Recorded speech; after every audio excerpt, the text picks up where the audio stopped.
Touche pas à mon arbre, c'est un peu le cri du cœur des défenseurs de l'environnement. À Dijon, ils s'opposent à l'abattage de plusieurs arbres centenaires au parc du château de Montmusard. Ils ont manifesté ce matin.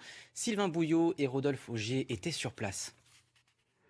Halte au saccage. 3 jours après le début du chantier, les riverains atterrés constatent les dégâts. C'est honteux de voir dans l'état qu'on a mis le parc de Montmusard.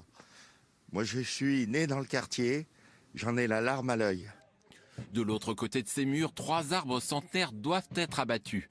Un est déjà à terre, 2 autres attendent leur tour. Grâce à cette mobilisation, les élagueurs ont rebroussé chemin, mais le collectif des riverains en a bien conscience, il ne s'agit que d'un sursis. Juridiquement, on a usé nos dernières cartouches. Néanmoins, une nappe phréatique qui est très près du sol, à 1,40 m. On ne désespère pas qu'une faille soit à l'origine du blocage de la construction. Parmi les manifestants, le collectif Dijon en transition.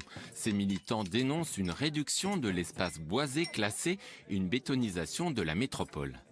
À Dijon, il y a de nombreux projets immobiliers qui viennent abattre des arbres, supprimer des espaces verts, alors que ce sont des espaces dont la population a besoin. Ce sont des îlots de fraîcheur par rapport au changement climatique. Du côté de la métropole, depuis des mois en avance, c'est 825 hectares d'espaces verts. Selon la même source, Dijon serait l'une des villes les plus vertes de France.